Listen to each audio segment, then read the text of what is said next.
Hey, it's Trisha. Welcome back to my channel.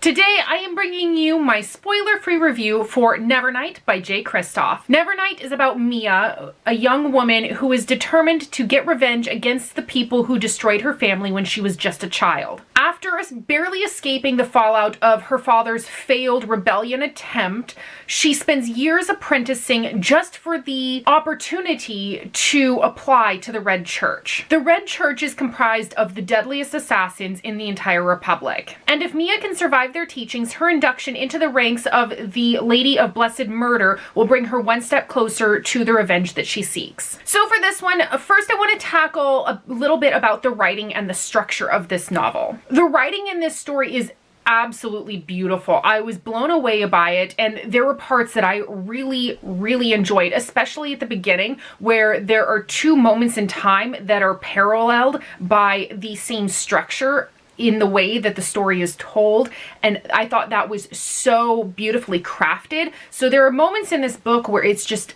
unbelievably written. But in the structure of this book, there are footnotes that make it a little bit difficult for me to read and to fully immerse myself in the story. For me, it was really hard to stop mid-paragraph where a footnote was indicated. At the end of a sentence, I would stop reading this story, jump all the way down to the footnote itself, read that chunk, and then go back up to the story and try to get back into the flow of the story. That was actually quite difficult for me to not lose myself in the pacing of the story. So because I had a difficult time in reading the footnotes, about 70 pages into the book, I did switch over to the audiobook. And in switching over to the audiobook, it did help immensely with my enjoyment of the novel itself. Next, for the characters. I found a lot of the characters really enjoyable and pretty well developed. I really enjoyed Mia. I thought that she had a fantastically funny and dark and dry sense of humor that I really enjoyed. I enjoyed her both reading her from the chunk at the beginning that I actually read and in the way that she was portrayed in the audiobook version. I also really enjoyed Mr. Kindly and all of the teachers. I felt like a lot of the characters had really distinct voices as to who they were, and I really appreciated that considering we met a lot of different people in this first novel in the series. For the world building in this one, I loved how detailed and intricately woven the world itself was, that I had no trouble imagining this place as actually existing. It felt real to me. It was really easy for me to visualize in my mind, and I really appreciated that aspect of this storytelling. However, the world building took a place in mostly the footnotes, and it was done in a really info-dumpy way. For the first half of the book, that's where most of the world building is done, and it was kind of hard to get through at times. And for the plot on this one, I really enjoyed Mia's story. I really was captivated by what was going on with her, but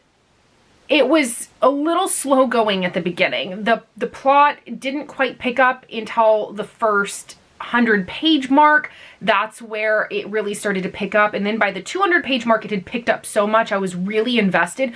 But for that first 100 pages it was hard to stay invested because it was a slower pace and a lot of the world building was done there. So it was hard to be invested in the story. So the plot on this was particularly well done, but it just took a lot of world building and ground work to get to the plot itself, and in order for it to be really well done, we had to get through all of that. Now, for the audiobook versus the print version of this, in all honesty, I would recommend the audiobook version over the print version for this one, especially since it seemed like in the discussion for the Muggle Studies Book Club that this was the pick of the month for. A lot of people tended to struggle with the structure of the story.